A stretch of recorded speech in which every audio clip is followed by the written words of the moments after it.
Hello student, आज कुंवर नारायण की जो दो रचनाएं हैं अपन लोग करेंगे। एक तो है, पहली रचना का नाम है कविता के बहाने, और दूसरी जो है बात सीधी थी पर। इन दोनों कविताओं को जो अपन पढ़ेंगे, सबसे पहले कुंवर नारायण कविताओं के बारे में बताया कि कविता जो है किस प्रकार से उसका अस्तित्व है, वो किस सीमा तक बना रहता है, और दूसरी जो है किसी भी बात को कहते समय अगर अपन उसकी भाषा जो है उस बात के अनुसार ही रखेंगे तो वो क्या असर पड़ेगा उसको। यहाँ कुंवर नारायण ने आपके सामने दो कविताएं लिखी है, अच्छी तरह से उन दोनों कविताओं का अपन आज अध्ययन करेंगे।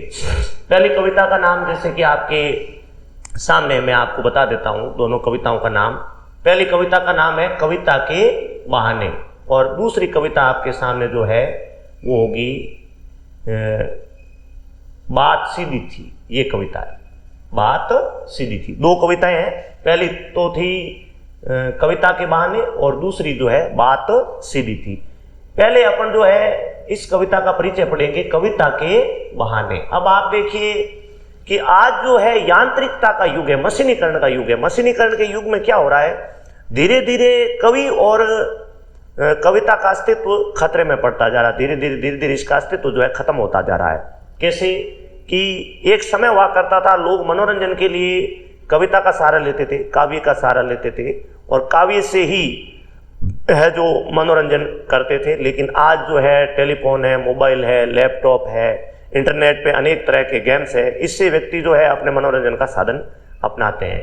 यहाँ पर आपको देखिए कवि ये बताने का प्रयास करेंगे कि एक कविता क्या है। तो इसके अंदर आपको पहला जो उदाहरण देंगे वो चिड़िया का, दूसरा उदाहरण आपको देंगे फूल का, और तीसरा उदाहरण देंगे बच्चे का। बहुत ही सुंदर तरीके से कुंवर नारायण ने जो कविता के अस्तित्व और कविता के महत्व को समझाने का प्रयास किया है। अब आप देखिए सबसे पहले उदाहरण देंगे चिड़िया का। अब देखिए चिड़िया जो है आकाश में जब उड़ने लगती है ना, तो उसकी उड़ान काफी हद तक होती है, लेकिन बाद में ये बताने का भी प्रयास किया है कि कविता में और चिड़िया में थोड़ा सा अंतर भी है। कैसे अंतर है कि कविता एक असीमित और अनंत जो है उसका दायरा होता है, जबकि चिड़िया जो होती है ना वो एक निश्चित सीमा के बाद उड़ नहीं सकती, वहां के बाद रुक सकती है। फिर दूसरा इन्होंने बिंब प्रयोग में लिया है वो है फूल का। फूल का भी सेम है। पहले तुलना करी कविता की फूल से कि फूल भी खिलता है और कविता का प्रभाव दूर दूर तक होता है, उसका अस्तित्व दूर दूर तक होता है। लेकिन बाद में ये कहा कि फूल का खिलना एक निश्चित समय तक है, मतलब वो एक निश्चित टाइम पीरियड के बाद जो है फूल मुरझा जाता है। बिल्कुल सही बात है। और कविता जो है अनंत काल तक, असीमित काल तक उसका अस्तित्व बना रहता है। इसके लिए अपन एक कहावत है कि जहां ना पहुंचे रवि वहां पहुंचे कवि। देखिए जहां ना पहुंचे रवि, बहुत ही सुंदर कहावत है। जहां ना पहुंचे रवि वहां पहुंचे कवि। इस बात के द्वारा आप समझोगे कैसे कि भाई कवि जो है ना उसकी कल्पनाएं का कोई अंत ही नहीं होता। कवि की कल्पनाओं का कोई अंत नहीं होता। कवि का जो दायरा है वो अनलिमिटेड होता है। कोई देश, काल, क्षेत्र, भाषा की सीमाएं उसको बांध नहीं सकती। जबकि सूर्य भी हो सकता है कहीं पहुंचने में बाधा उपस्थित हो जाए, लेकिन कवि की कल्पनाओं को कोई रोक नहीं सकता। कोई देश की सरहदें रोक नहीं सकती, देश का जो बॉर्डर है वो रोक नहीं सकता। इसलिए बहुत सुंदर कहावत के द्वारा इस बात को समझेंगे कि जहां न पहुंचे रवि, रवि का मतलब होता है सूर्य, वहां पहुंचे कवि, मतलब कवि की कल्पनाएं वहां तक भी पहुंच जाती है जहां तक सूर्य भी नहीं पहुंच सकता। तो इससे आप समझो कि कवि और कविता का वजूद क्या होता है, मतलब उसका अस्तित्व क्या होता है। लेकिन बड़े दुख की बात है कि वर्तमान समय में धीरे धीरे कवि और कविता का वजूद जो खत्म होने की कगार पर है। कवि इसको लेकर बड़ा आशंकित है, कवि को बड़ी आशंका है, कवि को बहुत ही चिंता इस बात की कि ऐसा नहीं हो कि आने वाले समय में कवि और कविता का अस्तित्व खत्म नहीं हो जाए, और इसका कारण बनेगा मशीनीकरण, यांत्रिकता। कवि ने कहा है कि अगर आज कवि और कविताएं खत्म होने के कगार पर है तो इसका सबसे बड़ा कारण है यांत्रिकता, यानी मशीनीकरण। मशीनीकरण के इस दौर में कवि और कविता का अस्तित्व खतरे में है। मतलब लोग शुद्ध मनोरंजन के लिए कविताओं का सहारा लेते थे, बिल्कुल सही बात है, लेकिन आज समय ऐसा आ गया है कि कवि का और कविता का इतना ज़्यादा वैल्यू नहीं है लोगों की नज़र में। लोग केवल अपने देखिए कि सिलेबस को पूरा करने के लिए, अध्ययन के लिए वो कवि और कविता का इस्तेमाल कर सकते हैं, लेकिन आप देखिए कि जो एक वक्त हुआ करता था कि मनोरंजन के लिए, शुद्ध मनोरंजन के लिए कविताएं पढ़ते थे, लेकिन वो समय अब रहा नहीं। तो इन 3 बिंबों द्वारा इसको समझाने का प्रयास किया है। पहला चिड़िया, दूसरा है फूल और तीसरा है बच्चे। चिड़िया से तुलना करी, लेकिन बाद में देखिए विरोधाभास है यहाँ पर। आप जब ये कविता पढ़ोगे ना, कविता के बहाने, तो एक बार तो कवि पहले चिड़िया से तुलना करेगा, लेकिन बाद में कहेगा चिड़िया भला फूल को, चिड़िया भला कविता के बहाने क्या जाने। मतलब विरोधाभास भी है। एक विरोधाभास अलंकार होता है जहाँ किसी एक बात को कह करके उसके विरोध कर दिया जाता है। और फूल वाले में भी सेम लैंग्वेज यूज करी। जब आप इस कविता को पढ़ोगे ना, तो 3 भागों में हम इस कविता को बांटेंगे। अब कविता की तुलना सबसे पहले वो किससे करेंगे? चिड़िया से, लेकिन बाद में तत्काल कहेंगे कि चिड़िया भला क्या जाने। उसके बाद कविता की तुलना किससे करेंगे? आपकी फूल से, लेकिन कहेंगे कि फूल भला क्या जाने। मतलब तुलना है भी, लेकिन कविता उनसे कहीं गुना ज्यादा है। लेकिन अंतिम पंक्तियों में जब बच्चे से तुलना करेंगे ना, तो बच्चा ही जाने। देखो, आप इस शब्दावली से इस बात को समझा जा सकता है कि फूल भला क्या जाने और चिड़िया भला क्या जाने, मतलब नहीं जान सकते, लेकिन बच्चा ही जाने। यानी इस बात को बच्चे और कविता की जो है एक जैसा बताने का प्रयास किया। कैसे? कि कविताओं की कल्पना, कवि की कल्पना भी असीम और अनंत होती है, और बच्चा जो है ना, जब खेलता है या किसी स्थान पर जाता है, तो उसकी भी, उसका जो दायरा है, उसकी लिमिट है, उसकी अनलिमिटेड होती है। मतलब वो किसी घर में जाए, कहीं पर भी जाए, सबको प्रभावित करता है अपनी हंसी से, अपने जो बाल इच्छाएं हैं, बाल मन से सबको खुश करता है। वैसे कविता का भी कोई दौर जो है अनलिमिटेड होता है, उसकी कोई सीमा नहीं होती, उसको आप किसी लिमिट में नहीं बांध सकते। तो ये तो अपन पढ़ेंगे कविता के बहाने। दूसरी जो कविता है जिसके बारे में आपको बता रहा था, बात सीधी थी, ये कविता देखो, 2 कविताएं कुंवर नारायण की यहाँ छोटी छोटी। एक तो थी कविता के बहाने और दूसरी है बात सीधी थी। यहां पर आप देखिए कि भाव और भाषा एक, कथन और कथ्य 2, खांचा और पैंच 3, और उसके बाद जो है इस कविता को इनके माध्यम से समझने का प्रयास करेंगे कि कोई भी अपन बात कहते हैं ना, तो उस बात की सरल बात है तो सरल भाषा का प्रयोग करना चाहिए, कठिन बात है तो कठिन भाषा का प्रयोग करना चाहिए। मान लीजिए इस कविता को अपन एक साधारण उदाहरण के द्वारा समझेंगे कि आपको कोई स्क्रू जो है कहीं पर कसना है, तो उसके अंदर स्क्रू का खांचा देखा जाता है। मतलब वो स्क्रू जहां फिट होने की जगह है ना, उसको देखा जाता है कि अगर वो जगह उसके अनुसार है, तब तो क्या होगा कि वो स्क्रू सही जगह कस दिया जाएगा। और यदि उसके पैच और खांचे में विविधता है, वो अलग अलग है, तो आप उस स्क्रू को सही ढंग से कस नहीं सकते। अब कवि ने इस बात को बड़े सुंदर ढंग से उदाहरण दिया है कि कवि को एक कोई साधारण बात लिखनी थी, सीधी बात। कवि ये कह रहे हैं ना कि बात सीधी थी, मतलब कवि को एक सीधी यानी सरल सिंपल सेंटेंस लिखना था, साधारण वाक्य लिखना था, लेकिन उन्होंने भाषा क्या की, टेढ़ी काम में ले ली। और ऐसा कम होता है कि यदि सीधी बात में यदि आप टेढ़ी भाषा काम में लोगे, तो फिर वो जो बात है ना, वो उस भाषा के चक्कर में टेढ़ी फंस जाएगी और उससे बाहर निकलना जो है बहुत मुश्किल हो जाएगा। देखिए, आप कोई कार्य करते हैं और काम करने के दरमियान यदि आपका कार्य जो है असफल होने लगता है, तो उस समय आपके धैर्य की परीक्षा होती है। बिल्कुल सही बात है, आपका पेशेंस देखा जाता है कि आप में पेशेंस है तो आप बिगड़े हुए काम को क्या कर लेंगे, कवर कर लेंगे, सुधार लेंगे। लेकिन इस प्रकार की स्थिति के दरमियान पेशेंस बड़े बड़े लोगों का डाउन हो जाता है, पेशेंस हो जाता है। वैसा ही कवि के साथ हुआ, किसी भी मुश्किल को धैर्य समझे बिना कवि उस काम को हैंडल कर रहे थे, और ऐसा होने पर जो है काम की असफलता की लगभग गारंटी होती है। तो कवि के साथ भी लगभग ऐसा ही हुआ।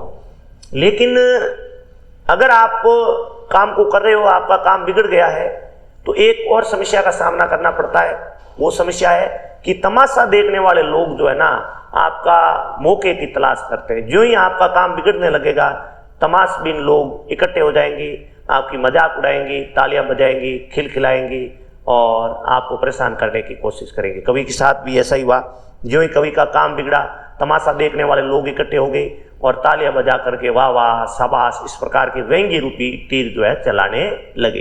तो इससे शिक्षा ये मिलती है कि अपन कोई काम शुरू करते हैं ना, तो उससे पहले हमें जांच लेना चाहिए कि जिस कार्य को हम करने जा रहे हैं वो कार्य हमसे सफल होगा अथवा नहीं, हमारे लेवल का है या नहीं, या हमसे इसकी पॉसिबिलिटी है या नहीं। और अगर आप काम कर रहे हो वो और काम के जो तरीके हैं उसमें यदि बहुत ज़्यादा डिफरेंसेज होगी तो वो काम निश्चित तौर पर असफल होगा, और उस समय आपका धैर्य भी जवाब देगा, आपका आत्मविश्वास भी जवाब देगा, और आप निश्चित तौर पर उस काम में असफल हो जाओगे। तो बहुत बड़ी शिक्षा मिलती है। देखो दोनों कविताएं बहुत ही गजब की प्रेरणा से युक्त है। कवि कुंवर नारायण ने गजब की बातें लिखी है। कविता के बहाने के अंदर तो जिस प्रकार कविता का अस्तित्व धीरे धीरे खतरे में पड़ रहा है मशीनीकरण के कारण, उस पर चिंता व्यक्त की है। और बात सीधी थी, इसके अंदर बहुत ही सुंदर बात बताने की प्रयास किया है कि अगर आप किसी काम को सोच समझ के शुरू नहीं करोगे तो फिर आपको निश्चित तौर पर समस्याओं का सामना करना पड़ेगा, आपको असफल होने का लगभग पूरा चांस होगा। इसलिए किसी काम को शुरू करने से पहले अच्छी तरह से इसको ऐसे भी समझ सकते हैं कि मान लीजिए आपको किसी रास्ते पर चलना है, लेकिन उस रास्ते पर चलने से पूर्व आपको जांच लेना चाहिए कि जिस रास्ते पर आप जा रहे हो उस रास्ते पर आपको कांटे मिलेंगे या फूल। अगर व्यक्ति ये जांच लेता है तो निश्चित तौर पर उस रास्ते में वो आगे बढ़ जाता है, और यदि वो बिना सोचे समझे चलता है तो फिर निश्चित तौर पर फूल की जगह कांटे मिलते हैं। यही मतलब इस कविता का जो है भाव है। बात सीधी थी, कविता का भाव है, और इसको बड़े सुंदर ढंग से अपने खुद के उदाहरण के द्वारा ही कवि ने अपना ही उदाहरण दिया। कवि कह रहे हैं कि मुझे एक साधारण बात लिखनी थी, और साधारण बात लिखते समय मेरे से गलती ये हो गई कि मैंने सीधी बात के अंदर टेढ़ी भाषा काम में ले ली। यानी कि जो सेंटेंस था वो तो इजी था, सिंपल था, और जो लैंग्वेज थी वो बहुत डिफिकल्ट थी। और ऐसा कम होता है कि सीधी बात के लिए आप डिफिकल्ट लैंग्वेज काम में लो, और कवि के साथ भी यही हुआ। कवि ने बार बार उसको व्यवस्थित करने का, उसको वापस रास्ते पर लाने का, उसका सेटअप सही करने का प्रयास किया, लेकिन कवि सफल नहीं हुई। अब कवि ने क्या किया, उसको तोड़ा मरोड़ा, घुमाया फिराया, उल्टा पलटा, ऐसे शब्दों का प्रयोग मिलेगा आपको इस कविता के अंदर। मतलब क्या कि कवि ने उसको स्थान परिवर्तित कराया, कवि ने उसके शब्दों को अदला बदली की, कवि ने उसके अंदर कुछ कट किए कुछ प्लस किए, लेकिन हर प्रयास कवि का असफल रहा। तो इससे कवि को यह सबक मिल गया कि कभी भी विपरीत चीजों का प्रयोग नहीं करना चाहिए। यदि आप जैसे स्क्रू या किसी नट बोल्ट को कहीं पर जो है काम में लेते हैं तो वैसा ही स्क्रू काम में लेना चाहिए जैसा वहां पर जगह है, खांचा है। अगर आप उसका पैंच विपरीत काम में लेते हो तो निश्चित तौर पर फिर आप जोर जबरदस्ती कितनी करिए, बात की चूड़ी मर जाएगी। अब आगे यहाँ पे एक बहुत ही गजब की बात आई है, मुहावरा भी है, बात की चूड़ी मर जाना। कभी इस मुहावरे को काम में लेंगे, बात की चूड़ी मर जाना। ये मुहावरा है, इसका मतलब क्या होता है कि वो बात अर्थहीन हो जाएगी, अस्तित्वहीन हो जाएगी, बिना मतलब की हो जाएगी। बात की चूड़ी मरने का मतलब उस बात का अर्थ क्या है, कवि क्या कहना चाहता है, उसका मतलब क्या है, कोई अर्थ नहीं रह जाएगा। और ये कि ये समस्या आपके साथ भी होगी। क्यों? क्योंकि आप जब उसको काम में लेंगे तो फिर ये दिक्कत होनी है। अब अपन इन दोनों कविताओं के परिचय के बाद सबसे पहले अपन पढ़ते हैं अपने जो इसके कवि है कुंवर नारायण, उसके बारे में, कुंवर नारायण के बारे में पढ़ते हैं। कवि कुंवर नारायण की जन्म के बारे में उसका पूरा बायोडाटा देखते हैं। तो कवि कुंवर नारायण का जन्म 19 सितंबर सन 1927 को हुआ, जैसा आपके सामने नजर आ रहा है, उत्तर प्रदेश के अंदर। कहाँ पर इनका जन्म हुआ? उत्तर प्रदेश के अंदर। फिर मृत्यु सन 2017 में, आज से 6 वर्ष पूर्व इनकी मृत्यु हुई है दिल्ली के अंदर। देखिए, जन्म उत्तर प्रदेश में हुआ, मृत्यु जो हुई है वो दिल्ली के अंदर हुई है, और लगभग 90 साल की उम्र तक इस दुनिया के अंदर ये महान कवि रहे। बहुत अच्छी अच्छी रचनाएं कुंवर नारायण लिखते हैं, इसमें से 2 रचनाएं तो हमारे सामने जो है बहुत गजब की रचनाएं हैं। यहाँ पर कवि का चित्र भी दिया हुआ है आपके सामने, कवि कुंवर नारायण का। अब आप देखिए, जब बात करें इनको जो पुरस्कार मिले, देखो जितने ज्यादा पुरस्कार किसी कवि को मिलते हैं उससे आप उनके कद का अंदाजा लगा लेते हो, उनकी क्वालिटी का अंदाजा लगा लेते हो कि वो क्या पर्सनैलिटी रहे होंगे, क्या व्यक्तित्व के धनी रहे होंगे। तो अब देखते हैं प्रमुख पुरस्कारों में हिंदी का सर्वोत्कृष्ट नेशनल अवार्ड है हिंदी साहित्य अकादमी पुरस्कार। ये हर कवि को नहीं मिलता है, हर कवि के नसीब में नहीं होता साहित्य अकादमी पुरस्कार। जो कुंवर नारायण को मिला हुआ है। उसके बाद अगला है कुमारन आसान पुरस्कार, उसके बाद व्यास सम्मान, उसके बाद प्रेमचंद पुरस्कार, फिर लोहिया सम्मान और उसके बाद कबीर सम्मान। ये जो भी है सारे स्टेट अवार्ड है, अलग अलग राज्य सरकारों द्वारा दिए जाते हैं। और फिर एक और नेशनल अवार्ड है ज्ञानपीठ पुरस्कार। देखिए आपने कई कवियों और लेखकों के बारे में पढ़ा होगा, वहां पर आपने देखा होगा कि साहित्य अकादमी पुरस्कार और ज्ञानपीठ पुरस्कार हर कवि को नहीं मिलता है। हो सकता है राज्य सरकारों के द्वारा कई जो है लोकल अवार्ड है वो दे दिए जाते हैं, लेकिन नेशनल अवार्ड राष्ट्रीय पुरस्कार बहुत कम कवियों को और लेखकों को मिलता है। जैसे कि कुंवर नारायण जो है हमारे सामने क्लियर जब इनका परिचय पढ़ते हैं तो हिंदी साहित्य अकादमी भी इनको मिला हुआ है और ज्ञानपीठ पुरस्कार भी मिला हुआ है। केवल ये दो नेशनल अवार्ड ही नहीं, जो छोटे पुरस्कार है उनमें भी राज्य सरकारों द्वारा देखो कई पुरस्कार है। पहला जो लोकल है उसमें कुमारन आसान पुरस्कार 1, व्यास सम्मान 2, प्रेमचंद पुरस्कार 3, लोहिया सम्मान 4 और कबीर सम्मान 5। कुल मिला के 7 पुरस्कार, 2 नेशनल अवार्ड और 5 जो है वो स्टेट अवार्ड मिले हुए हैं। तो इससे आप इनके कद का अंदाजा लगा सकते हो। इससे आप अंदाजा लगा सकते हो कि भाई कुंवर नारायण किस प्रकार के कवि है, कुंवर नारायण का व्यक्तित्व किस प्रकार का है, वो कितने महान कवि है, कितनी अच्छी रचनाएं उन्होंने लिखी होगी। अब आते हैं इनकी रचनाओं पर। सबसे पहले इन्होंने, चूंकि ये हिंदी साहित्य जगत के अंदर कवि के नाते प्रसिद्ध है, आप जानते हो जब अपन कविताएं पढ़ रहे हैं तो कवि के नाते प्रसिद्ध है। सबसे पहले इनकी काव्य संग्रह है, कविताएं नहीं काव्य संग्रह, सबसे पहला काव्य संग्रह है चक्रव्यूह, नाम याद रखना अच्छी तरह से, चक्रव्यूह जो 1956 में प्रकाशित हुआ। उसके बाद है दूसरा परिवेश हम तुम, फिर है अपने सामने, उसके बाद कोई दूसरा नहीं और इन दिनों। ये 2 नाम आपको याद रखने पड़ेंगे क्योंकि इन दोनों काव्य संग्रह में से ही अपनी जो ये 2 कविताएं उल्ली हुई है। जब आगे अपन दोनों कविताएं पढ़ेंगे, एक तो कविता के बहाने और एक बात सीधी थी, ये दोनों ही इनमें से मिलेंगे आपको। एक तो कोई दूसरा नहीं काव्य संग्रह और एक काव्य संग्रह है इन दिनों। उसके बाद इनके एक प्रबंध काव्य है जिसका नाम है आत्मदही, काफी प्रसिद्ध हुआ। एक कहानी संग्रह प्रकाशित हुआ है आकारों के आसपास। उसके बाद एक समीक्षा ग्रंथ है आज और आज से पहले, और इसके अलावा एक सामान्य रचना है मेरे साक्षात्कार। इस प्रकार यहाँ तक आपने जो है बेसिक जो बातें कुंवर नारायण के बारे में पढ़ी। कुंवर नारायण का जन्म 1927 उत्तर प्रदेश में, मृत्यु सन 2017 दिल्ली के अंदर। इसके अलावा इनको 7 पुरस्कार मिल चुके, 2 नेशनल अवार्ड और 5 स्टेट अवार्ड। नेशनल अवार्ड जो हिंदी के सबसे बड़े पुरस्कार है, हिंदी साहित्य अकादमी पुरस्कार और ज्ञानपीठ पुरस्कार। इसके अलावा कुछ स्टेट अवार्ड जैसे व्यास सम्मान है, कबीर सम्मान है, कुमारन आसान पुरस्कार है, इस प्रकार के। और उसके बाद हमने इनकी सबसे पहले काव्य संग्रह पढ़े, जो 2 काव्य संग्रह आपको याद रखने, इन दिनों और दूसरा है दूसरी रचना है कोई दूसरा नहीं। इसके अलावा इन्होंने एक कहानी संग्रह भी लिखा है और समीक्षा ग्रंथ भी लिखा है। फिर ये कहते हैं कि न जाने कब से बंद एक दिन इस तरह खुला घर का दरवाजा जैसे गर्द से ढकी एक पुरानी किताब। मतलब किसी बंद दरवाजे वाले मकान की तरफ संकेत करते हुए कहते हैं कि मान लीजिए कोई किताब आपने लंबे समय से किसी अलमारी में रखी हुई है, 2 साल से आपने उसको इस्तेमाल नहीं किया है, तो वो गर्द से यानी धूल से ढक जाएगी और धूल से भरी हुई आपको दिखाई देगी।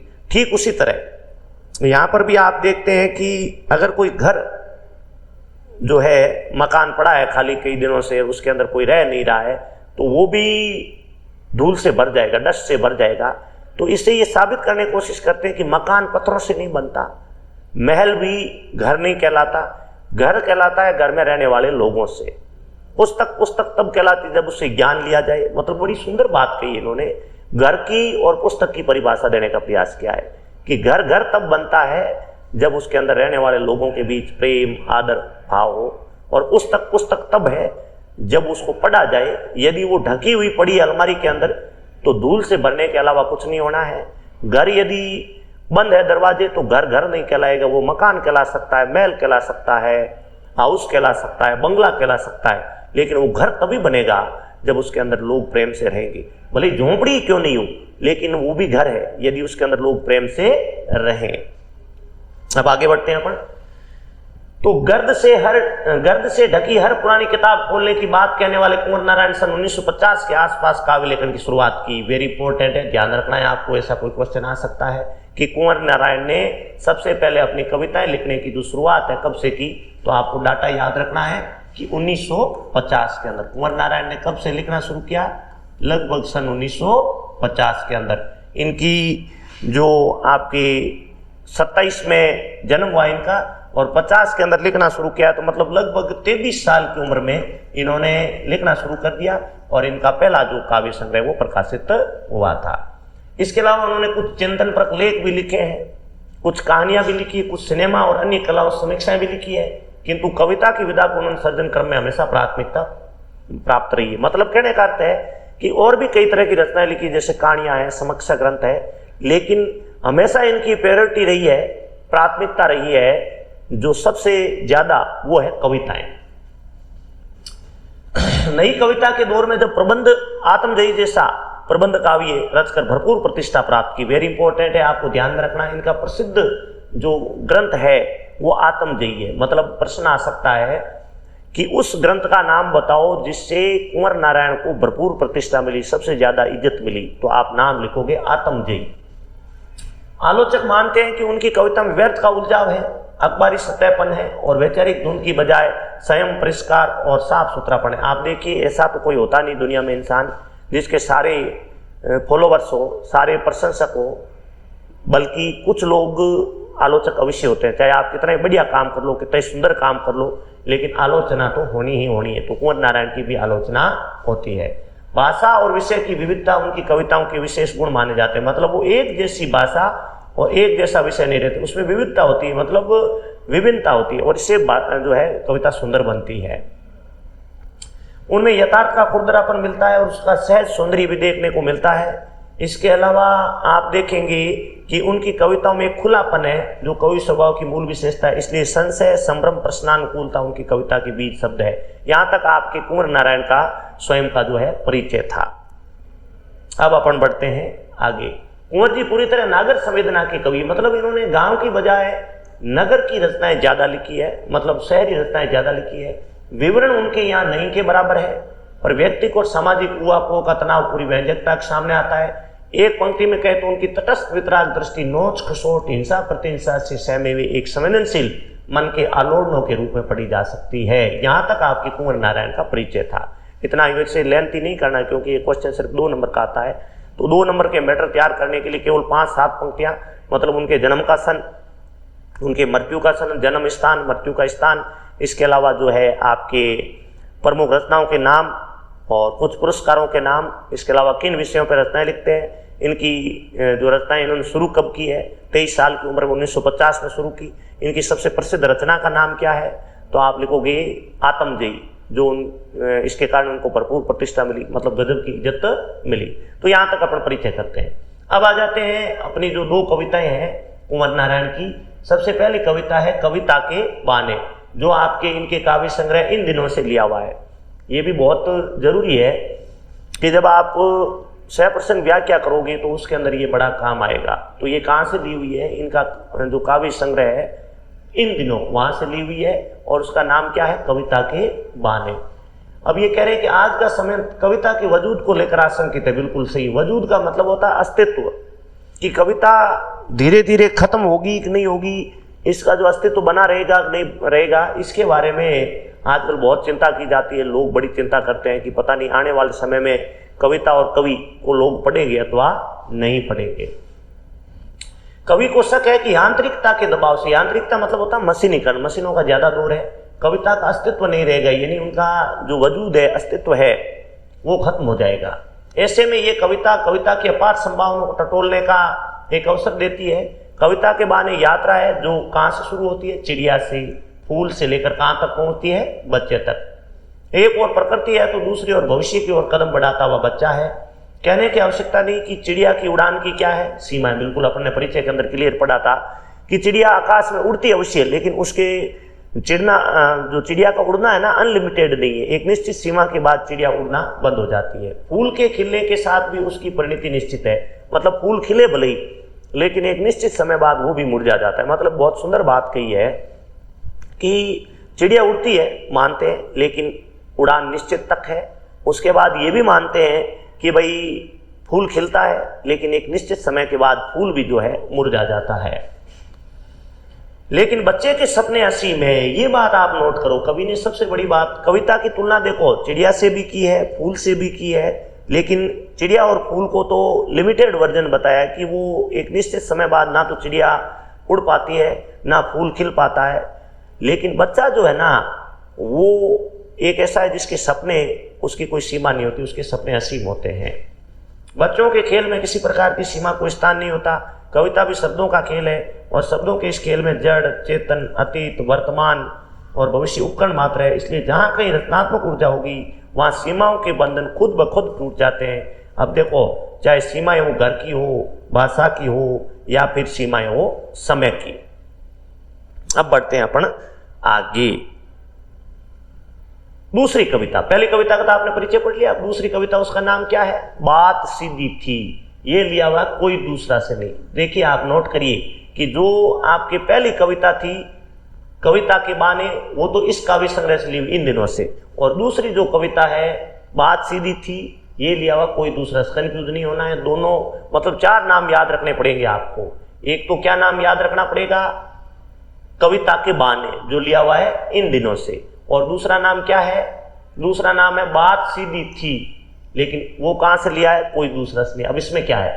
कविता में कथ्य और माध्यम, यानी जो बात कही जाती है वो, और जिसके माध्यम से आप कहते हो वो, कि द्वंद्व को कहते हो, मतलब उसके बीच के संघर्ष को कहते हुए भाषा की सहजता की बात की गई है। कि मतलब भाषा सहज होनी चाहिए। सहज मतलब सिंपल, आसान होनी चाहिए, समझने वाली होनी चाहिए। ऐसी भाषा नहीं होनी चाहिए कि हर किसी को समझ में नहीं आए। तो यहाँ पर भाषा की सहजता की बात कही गई है। भाषा की सहजता मतलब भाषा बिल्कुल इजी होनी चाहिए, सहज होनी चाहिए, समझ में आने वाली होनी चाहिए। हर बात के लिए कुछ खास शब्द नियत होते, बिल्कुल सही बात है। ठीक वैसे ही हर पैंच के लिए एक निश्चित क्या होता है? खांचा। अब तक जिन शब्दों को हम एक दूसरे के पर्याय के रूप में जानते रहे हैं, उन सब के भी अपने विशेष अर्थ होते हैं। अच्छी बात या अच्छी कविता का बनना सही बात का सही शब्द से जुड़ना होता है, और जब ऐसा होता है तो किसी दबाव और अतिरिक्त मेहनत की जरूरत नहीं होती और हर काम सहूलियत के साथ हो जाता है। ये गजब की बात दूसरी कविता में इन्होंने बताई है। देखिए, कविता के बाने के अंदर तो सीधी सीधी बात आपको समझाई थी, लेकिन इसके अंदर भी आपको समझना पड़ेगा। एक पंक्ति में यदि कहा जाए तो यहाँ बात सीधी थी, इस कविता में कवि ये बताना चाहते हैं भाषा की सहजता पर बल दिया है। यानी भाषा सहज होनी चाहिए ताकि सामने वाले को आसानी से समझ में आ जाए। आप चाहे लिखो कुछ भी, किसी बात को लिखो, लेकिन जो आप जिस भाषा का प्रयोग कर रहे हैं ना, वो भाषा इजी होनी चाहिए, सहज होनी चाहिए, आसानी से समझ में आने वाली होनी चाहिए। अब बढ़ते हैं अपन कविताओं को समझने की तरफ। सबसे पहले आपके सामने कविता प्रस्तुत है जिसका नाम है कविता के बहाने। तो मैंने आपको इसके परिचय के अंदर भी साफ साफ बताया था। एक तो वो तुलना करेंगे किससे? चिड़िया से। दूसरा वो जो है आपकी तुलना करेंगे किससे? फूलों से। और तीसरा जो है आपके तुलना करेंगे बच्चों से। साफ साफ आपको नजर आ रहा है। तो सबसे पहले क्या कहते हैं कवि कुंवर नारायण कि कविता एक उड़ान है चिड़िया के बहाने, कविता की उड़ान भला चिड़िया क्या जाने। इन दोनों पंक्तियों को ध्यानपूर्वक पढ़िए आप। क्या कहते हैं कि कविता एक उड़ान है, कविता कोई उड़ती तो है नहीं, मतलब उसका जो लिमिट है ना वो किसकी तरह है? चिड़िया की तरह। मतलब जैसे चिड़िया भी आकाश में उड़ती है वैसे कविता भी दूर दूर तक अपना प्रभाव डालती है। इस लाइन का मतलब क्या है? कवि क्या कहते हैं? कविता एक उड़ान है चिड़िया के बहाने, यानी कविता का प्रभाव जो है ना, कविता का जो दायरा जो है, लिमिट है, वो ठीक उसी तरह है जैसे चिड़िया। लेकिन दूसरी ही पंक्ति में कवि ने ये कहने का प्रयास किया है कि कविता और चिड़िया की उड़ान में थोड़ा सा अंतर है, क्योंकि चिड़िया जो है ना उसकी उड़ान निश्चित समय तक है और कविता की उड़ान अनिश्चित, अनलिमिटेड और असीम है। अब वो कह रहे हैं बाहर भीतर यानी अंदर बाहर, इस घर उस घर यानी प्रत्येक घर, बाहर भीतर यानी चाहे अंदर हो या बाहर हो, यानी अपने देश के अंदर हो या दूसरे देश में हो, इस घर उस घर यानी किसी प्रकार का घर हो, चाहे अमीर का घर हो, गरीब का घर हो, चाहे कोई भी घर हो। कविता के पंख लगा उड़ने के माने चिड़िया क्या जाने, यानी कविता जिस तरह अपना प्रभाव डालती है ना उतना अर्थ जो है चिड़िया नहीं डाल सकती। मतलब इस पूरे के अंदर क्या कहना चाहते हैं कवि, अनुवादकरण समझे इसका, तो कवि ये कहना चाहते हैं पहले तो कि कविता की उड़ान वैसी है जैसे चिड़िया की उड़ान है, लेकिन बाद में इन्होंने दूसरी ही पंक्ति में ये कहा कि कविता की उड़ान भला चिड़िया क्या जाने, यानी अंतर है थोड़ा सा। दूसरी लाइन में ये बता रहे हैं कि कविता का प्रभाव और चिड़िया के उड़ने में काफी अंतर है। कैसे कि चिड़िया तो जो है एक घर से दूसरे घर में या अंदर बाहर सर्वत्र नहीं अपना प्रभाव डाल सकती, उसकी एक लिमिट है, लेकिन कविता का प्रभाव एक घर से दूसरे घर में, एक देश से दूसरे देश में सब जगह पड़ता है। इसलिए बताने का प्रयास किया है कि चिड़िया जब पंख लगा के उड़ती है तो उसका एक निश्चित लिमिट है, वो एक निश्चित ऊंचाई के बाद उड़ना बंद हो जाती है। लेकिन बात करें अपन कविता की, तो कविता की जो सीमा है वो कहीं होती ही नहीं है। वो मतलब कवि चाहे कहीं का रहने वाला, मान लो भारत का रहने वाला हो, लेकिन यदि उसकी अच्छी रचनाएं हैं तो पाकिस्तान में भी पसंद की जाएगी, अमेरिका में भी पसंद की जाएगी, इंग्लैंड में भी पसंद की जाएगी। लेकिन चिड़िया का तो ऐसा है नहीं, चिड़िया तो एक निश्चित सीमा तक उड़ती है और उसके बाद जो चिड़िया है उड़ना आपके बंद हो जाती है। आगे बढ़ते हैं दूसरे विशेषण की ओर। पहला बिंब कविता के लिए कुंवर नारायण ने किसका प्रयोग में ले? चिड़िया। ये बिंब है, मतलब इसको बिंब और प्रतीक बोलते हैं। किसी बात को समझाने के लिए किसी दूसरे सारे की आवश्यकता होती है तो उसको बिंब बोला जाता है। तो कविता के अस्तित्व को समझाने के लिए पहला जो बिंब और प्रतीक काम में लिया ना कवि कुंवर नारायण ने, उसका नाम था चिड़िया।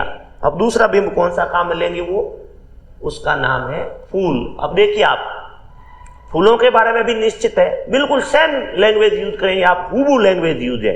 जो लैंग्वेज उन्होंने चिड़िया के लिए यूज ली वो लैंग्वेज जो है आपके यहाँ यूज करेंगे किसके लिए? फूल के लिए। क्या कह रहे हैं?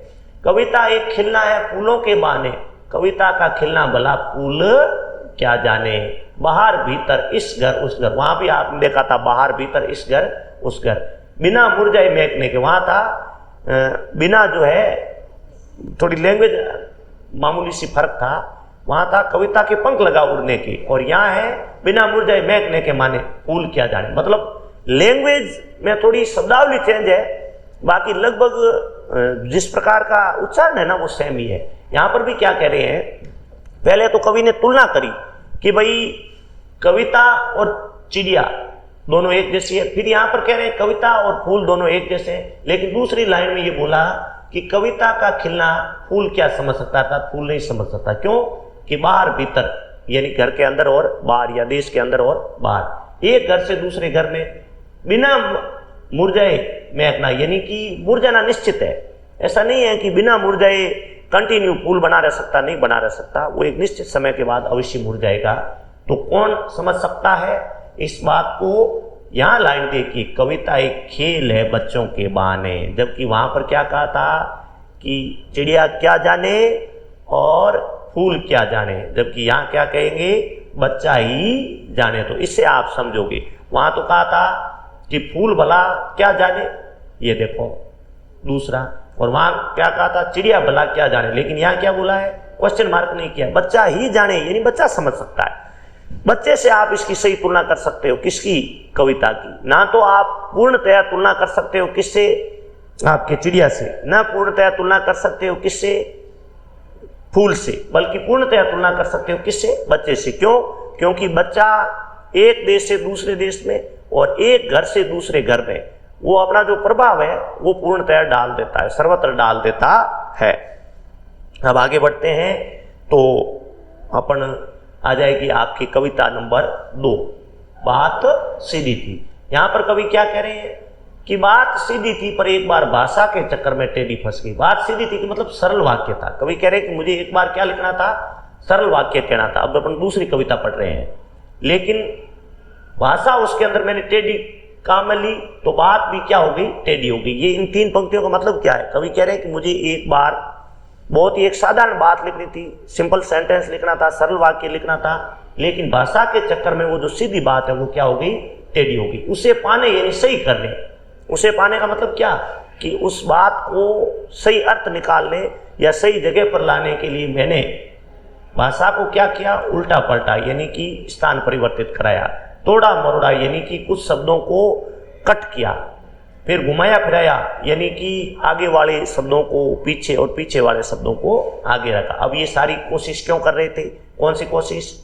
उल्टना पलटना, तोड़ना मरोड़ना, घुमाना फिराना। ये उद्देश्य था कि या तो बात क्या हो जाए, बन जाए, क्योंकि बात बनी नहीं थी। बात क्यों नहीं बन पाई? क्योंकि बात सीधी थी और भाषा टेढ़ी थी।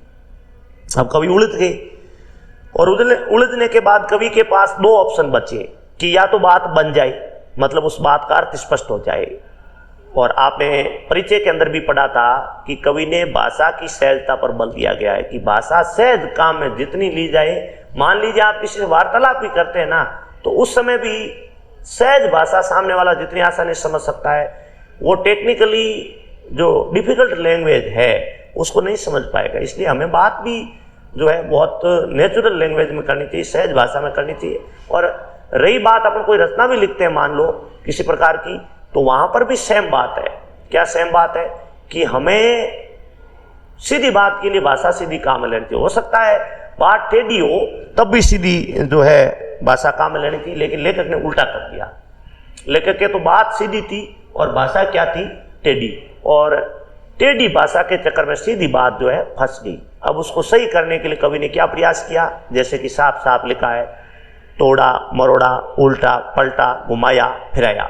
अब क्यों किया ऐसा कि या तो बात बन जाए या फिर दूसरा भाषा से बाहर आ जाए, मतलब बिल्कुल भाषा से आउट हो जाए। दो उद्देश्य थे। कवि ऐसा क्यों कर रहा था, तोड़ना मरोड़ना घुमाना फिराना उल्टना पलटा, ये सारा काम वो इसलिए कर रहे थे कि या तो बात बन जाए।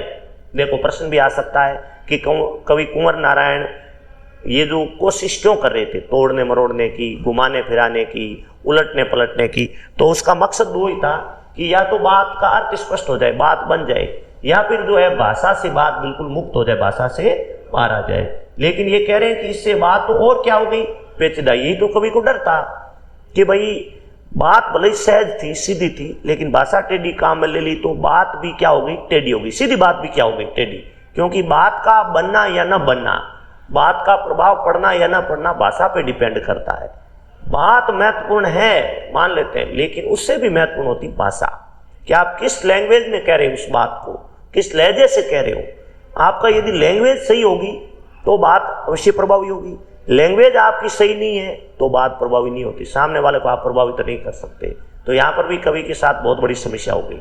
कवि की एक नॉर्मल सी बात, सीधी सी बात, भाषा के चक्कर में, क्योंकि कवि ने ऐसा इसलिए किया कि वो बात को आकर्षक बनाना चाहते थे, अट्रैक्टिव बनाना चाहते थे, ज़्यादा प्रभावी बनाना चाहते थे, और जो सीधा दाम है कवि का उल्टा पड़ गया।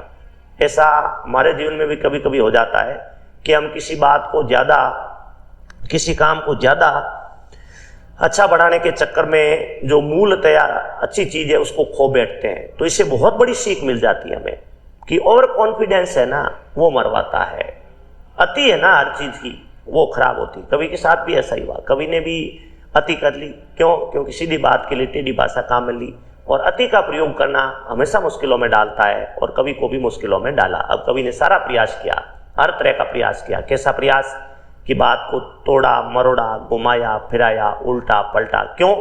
कि या तो बात बन जाए या फिर भाषा से क्या हो जाए, बाहर आ जाए। लेकिन बात बनने की बजाय और भाषा से बाहर आने की बजाय ज्यादा क्या हो गई, पेचीदा। पेचीदा का शब्द का मतलब होता है कठिन, और ज्यादा क्या हो गई, कठिन। तो देखिए कहाँ तो सीधी बात थी और कहाँ भाषा के चक्कर में टेढ़ी हो गई, कितनी उछल कूद करनी पड़ी।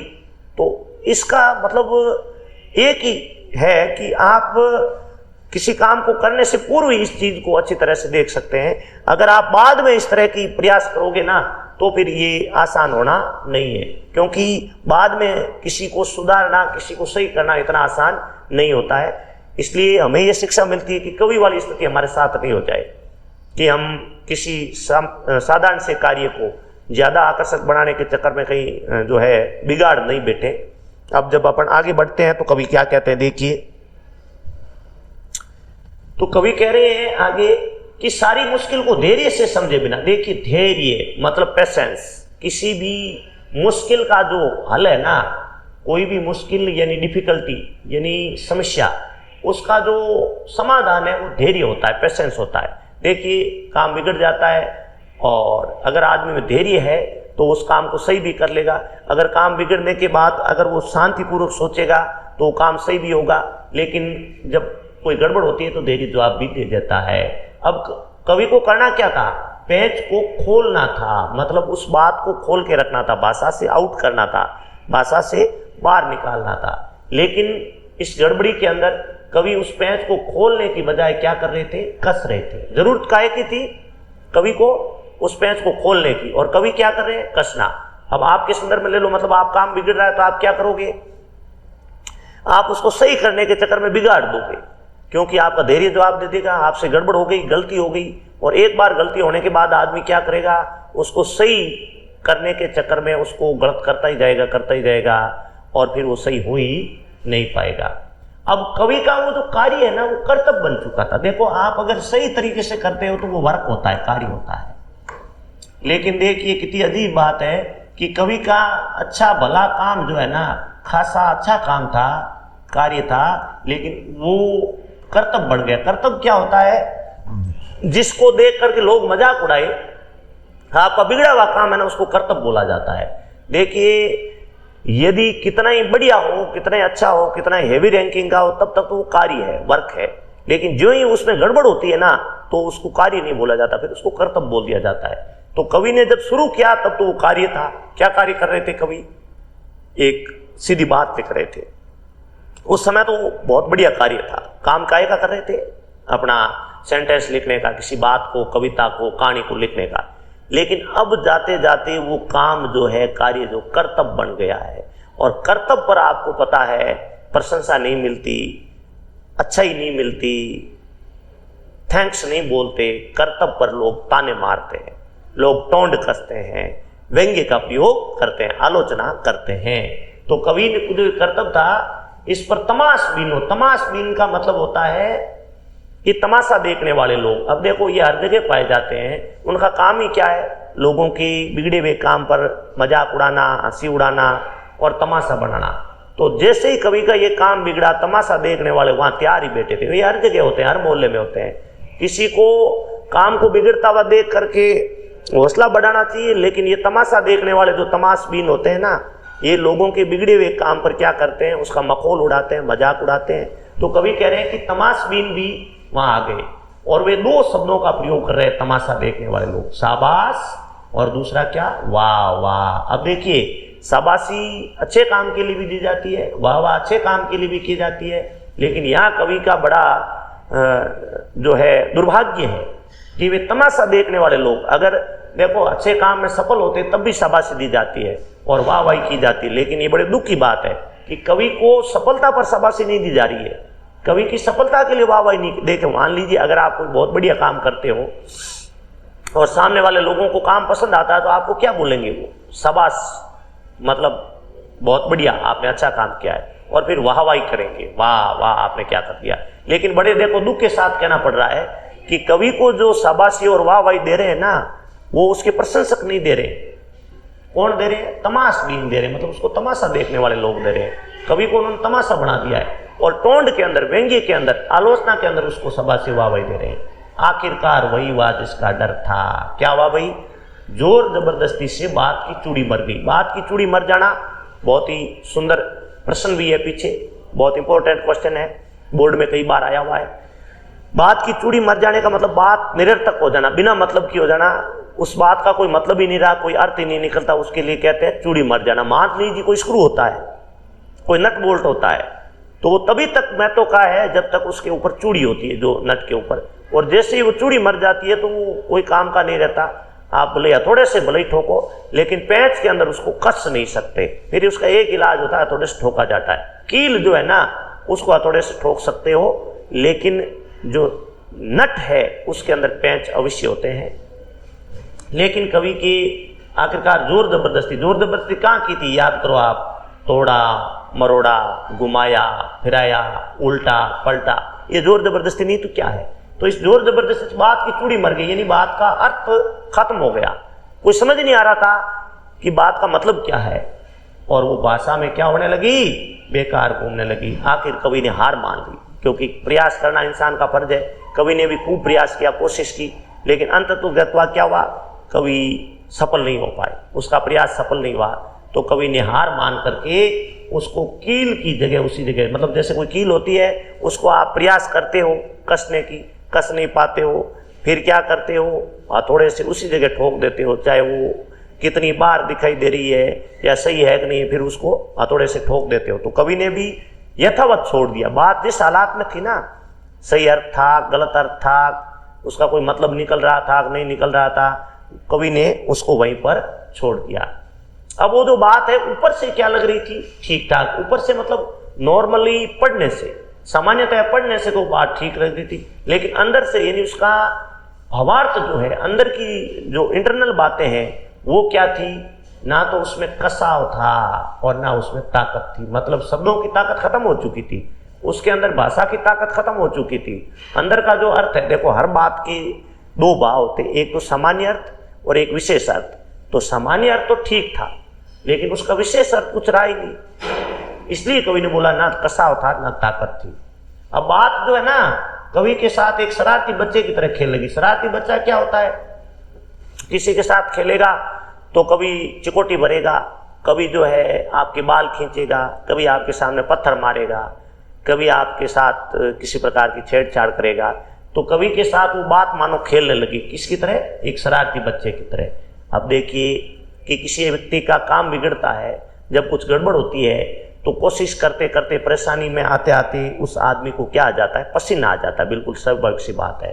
तो कवि को भी क्या आ गया, पसीना आ गया, और पसीना पहुंचते देखकर वो बात मानो बोल रही है। बात तो क्या बोलती है, लेकिन ऐसा लग रहा है कि मानो बात क्या कर रही है, बोल रही है। क्या कह रही है कि क्या तुमने भाषा को सहूलियत से बरतना सीखा। सहूलियत यानी सही ढंग से, यहाँ एक उर्दू शब्द आया है, क्या तुमने। अब देखो पसीना पहुंच रहे कवि से बात क्या बोली, क्या तुम्हें भाषा को सहूलियत से बरतना आता है, मतलब भाषा को किस ढंग से प्रयोग में कराया जाए, किस ढंग से काम में लिया जाए, ये तुमने कभी सीखा है। मतलब गजब की कवि की क्या हो चुकी है, मजाक बन चुकी। इस प्रकार ये दोनों कविताएं हमने अच्छी तरह पढ़ी। अब आपके सामने जो है इन दोनों कविताओं से संबंधित प्रश्न आ रहे हैं। तो प्रश्न नंबर 1 आ रहा है आपके सामने। पहला प्रश्न क्या है कि इस कविता के बहाने बताएं कि सब घर एक कर देने के माने क्या है। अब आप देखिए, सब घर एक कौन कर रहा है, बच्चा करता है, या फिर कौन करता है, सब घर एक आपकी, या तो बच्चा, या फिर सब घर एक कौन करता है, कविता। सब घर एक कर देने के माने मतलब कोई अंतर ही नहीं रहता। बच्चे खेल खेल में अपनी सीमा, अपने प्राय भेद भूल जाते हैं, सबको एक साथ कर लेते हैं, चाहे कोई आयु का हो, कोई वर्ग का हो, कोई लिंग जाति का हो। सब घर एक कर देने के मतलब उसके लिए अमीर गरीब, छोटा बड़ा, काला गोरा, वो कुछ भी मायने नहीं रखता, वो सबको एक कर देता है। तो ये इसका आपके उत्तर लिखना है।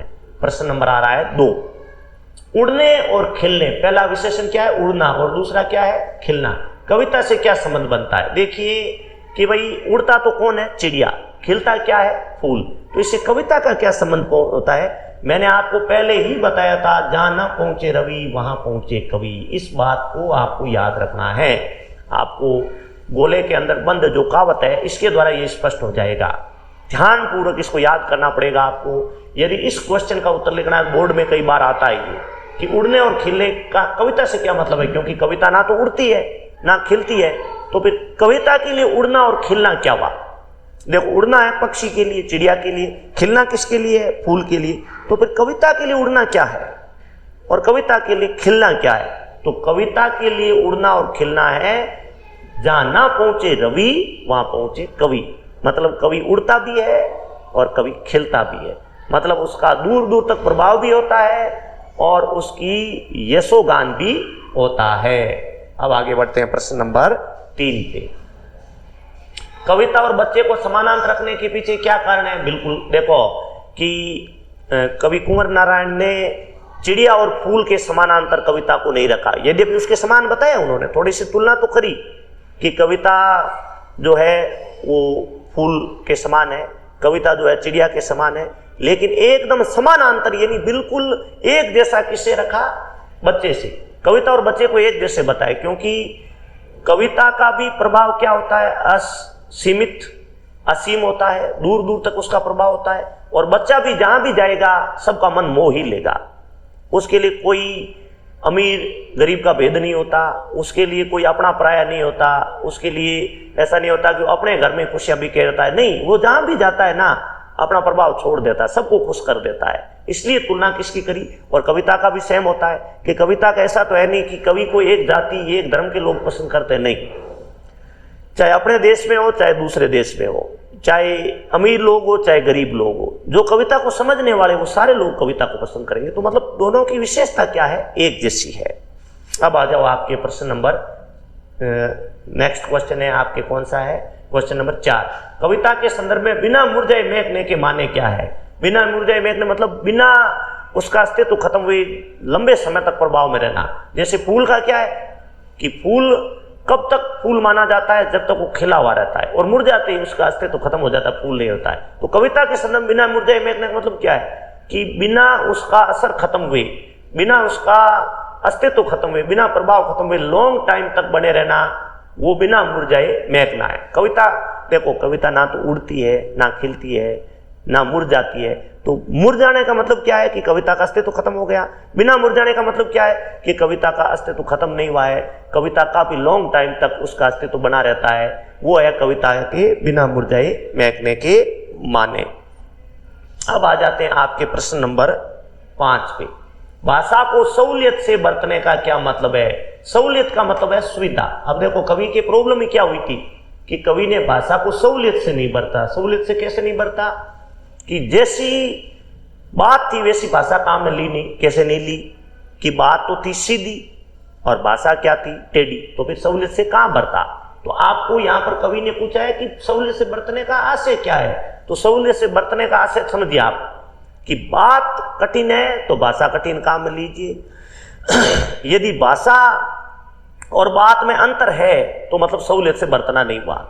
बात जैसी है ना वैसी ही भाषा काम में लेना। मतलब जो सेंटेंस आप लिख रहे हैं ना, उसके अंदर जो ग्रामर काम में ले रहे हैं वो भी उस सेंटेंस के अकॉर्डिंग ही होनी चाहिए।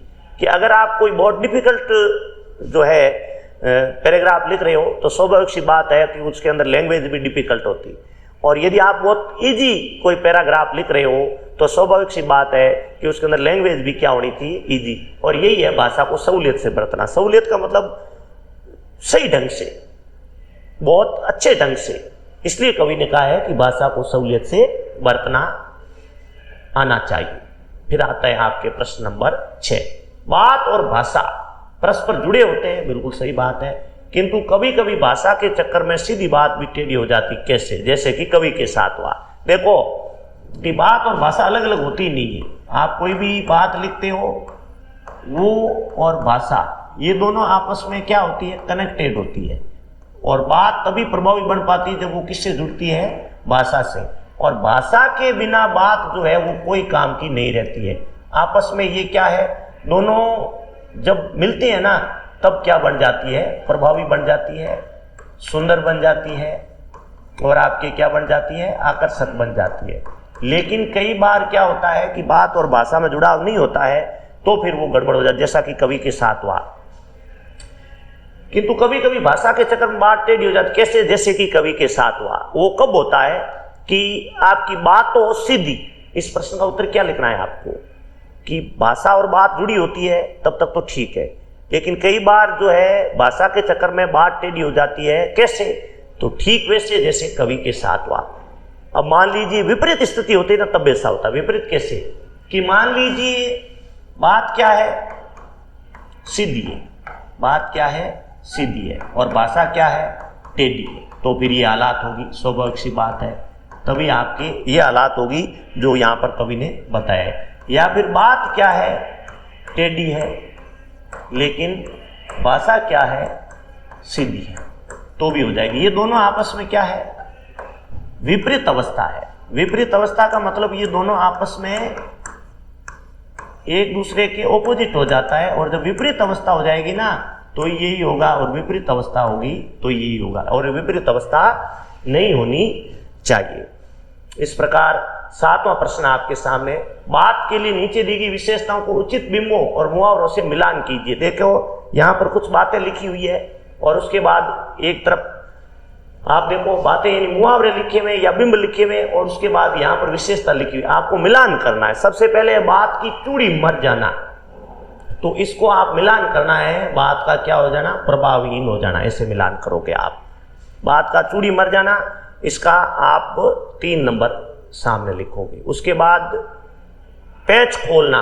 पैच खोलने का मतलब क्या होगा? आपको बात का प्रकरण भाषा का सही सामने से मैंने बात को सहज और स्पष्ट करना। बिल्कुल सही बात है। पैच खोलने का मतलब क्या है? सहज और स्पष्ट करना। उसके बाद बात का शरारती बच्चे की तरह खेलना, यानी बात का पकड़ में न आना। इस वैसे करोगे। पैंच को कील की तरह ठोंक देना, मतलब क्या है? आप लिखोगे कील की तरह ठोंक देने का मतलब है। उसके बाद और बात का बन जाना, यानी ये जो पांचवा है इसका ये लोगे कथ्य और भाषा का सामंजस्य होना और पेंच को कील की तरह ठोक देना। फिर कौन सा रह गया, यानी कि बात में कसावट नहीं होना, ये बिल्कुल जस्ट इसके सामने वाला। तो ये आप इस तरह इसका मिलान करोगे। देखो वापस बता देता हूं। पहला है बात की चूड़ी मर जाना, यानी बात प्रभावहीन हो जाना, मतलब उसमें कोई असर नहीं रहना। कोई नट की चूड़ी मर जाती तो कोई काम का नहीं रहता, वैसे ही बात की चूड़ी मरने का मतलब है बात का कोई अर्थ नहीं रहा, कोई प्रभाव नहीं रहा, वो कोई मतलब की नहीं रही। फिर क्या है, पेंच खोलना। पेंच खोलने का मतलब बात को सहज और स्पष्ट करना। जैसे कि आप यदि किसी जो स्क्रू का पेंच खोलोगे तो मतलब वो क्लियर हो जाएगा, बाहर आ जाएगा। फिर है बात का शरारती बच्चे की तरह खेलना, यानी बात का पकड़ में नहीं आना। जैसे शरारती बच्चा होता है वो खेलता है तो पकड़ में नहीं आता है, वो आपकी पकड़ से दूर हो जाता है। फिर है पेंच को कील की तरह ठोंकना, यानी बात में कसावट का न होना। और उसके बाद बात का बन जाना, यानी कथ्य और भाषा का सही सामंजस्य बनना। बात तभी बनेगी जब दोनों के अंदर सामंजस्य होगा, यानी एक जैसी होगी। बात भी ठीक वैसी होगी जैसी जो है भाषा है, और भाषा ही ठीक वैसी होगी जैसी बात है। और वो सामंजस्य का मतलब है आपस में उनके अंदर क्या होगा, तालमेल होगा। इस प्रकार ये 7 प्रश्न जो आपके यहाँ पर आपने पढ़े। तो यहाँ पर आपने कुंवर नारायण की 2 कविताएं पढ़ी। अच्छी तरह से आप लोगों को इसकी सप्रसंग व्याख्या का भी ध्यान देना है। और एक 2 नंबर का जो क्वेश्चन है इसका आप समझते हो, किसी कवि और किसी एक कवि का परिचय वाला क्वेश्चन मैंने पहले भी आपको बताया। उस दृष्टि से भी आपके कुंवर नारायण का परिचय जो है 2 नंबर का आ सकता है, तो ध्यान रखना है। कुंवर नारायण का परिचय हमने ढंग से पहले कर लिया है। जैसे कि एक तो उसका जन्म कब और कहाँ हुआ, जन्म परिचय, ठीक है। जन्म परिचय के बाद आपकी दूसरा जो है उनकी रचनाओं की नाम है, उसके बाद उनकी रचनाओं की विशेषता है या फिर उनके क्या है पुरस्कार है। ये सारी चीज़ें किस में आती है, किसी एक कवि के परिचय के अंदर, जो जीवन परिचय हो गया। या फिर भाषा की विशेषताएं, भाषा की विशेषताएं, ये सारी चीज़ें किस में आ जाएगी आपकी, किसी कवि के परिचय में। ये ध्यान में देना है आपको। और उसके अलावा सप्रसंग व्याख्या करोगे तो प्रसंग व्याख्या में एक तो सबसे पहले आपको क्या लिखना होता है, संदर्भ लिखना होता है। उसके बाद उसका क्या लिखना होता है, प्रसंग लिखना होता है। ये जो है सप्रसंग व्याख्या के अंदर है, सप्रसंग व्याख्या। ये 2 कविताएं तो बोर्ड के अंदर आने की संभावना है इन दोनों में से। सप्रसंग व्याख्या, पहला संदर्भ, पहले चीज़ क्या लिखोगे, संदर्भ। दूसरा क्या लिखोगे, प्रसंग। और तीसरा जो पॉइंट है आप क्या लिखोगे, व्याख्या। ये तीसरा पॉइंट हो जाएगी व्याख्या। और चौथा जो पॉइंट है वो इसके अंदर होता है आपके विशेष। उसके अंदर आपको भाषा लिखनी है, पहला संदर्भ, दूसरा प्रसंग, तीसरी व्याख्या और चौथा विशेष। अब दोनों जो कविताएं हैं, एक तो कविता के बहाने उसकी भी सप्रसंग व्याख्या बनती है, और दूसरी जो है आपकी बात सीधी थी पर दोनों की अच्छी तरह से व्याख्या बनती है। इस प्रकार इस पाठ को पूरा हो गया, और जल्दी हम किसी नए पाठ और नए वीडियो के साथ मिलेंगे। तब तक जय हिंद, जय भारत।